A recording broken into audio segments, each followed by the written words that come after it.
Baba na yung sales mo, kumokonti na yung pila, nalalaos ka na. It's coming to an end. Baka ikaw yung matagal ng laos.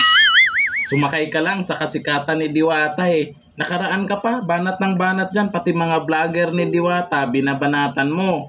Dahil mas malaki yung sinasahod ng mga vlogger ni Diwata kaysa sa'yo.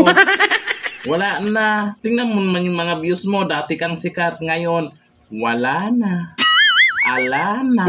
Tapos, nilait mo pa yung page ni Diwata.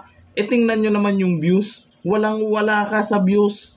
Kagagawa lang, ang laki na ng page ni Diwata. Ayun yung sabi niyo. Tawag na Diwata Pares over fans page. Diyos ko. So, ang pangit pa nung pagkakapangalan niya, Diyos ko, Diwata. Oh, di ba? Puro ka panlalait. Puro ka paninira. Kaya nga, yan yung dahilan. Kaya, ang bilis mong nalaos. No? Eh, yung mga naniniwala sa'yo, kagaya mo rin mag-isip.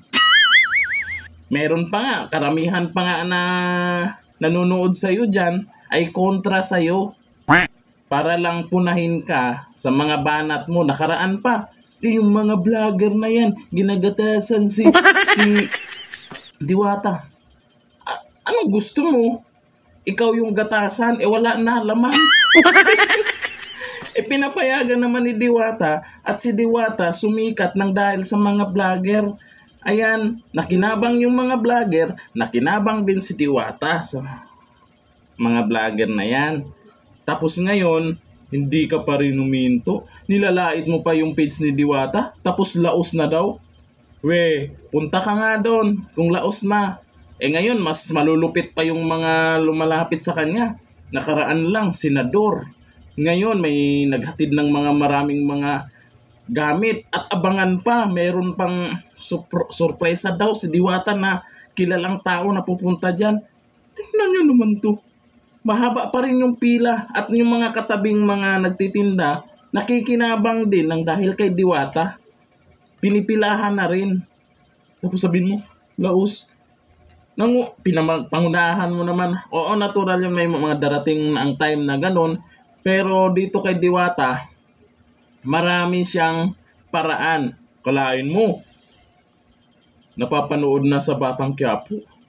Akalain mo, nakakausap na rin yung senador. Akalain mo, nakakausap si Ivana Alawi, si Coco Martin. Ikaw, anong ginagawa mo ngayon?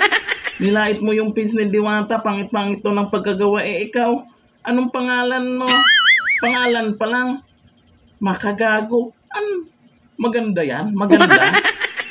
Ha? Diba? Nakisakay lang sa kasikatan ni Diwata. Yun lang yun. Dahil ikaw, laos na. Yung mga vlogger, pinag-initan mo dahil malaki pa yung kinikita ng vlogger kaysa sa'yo.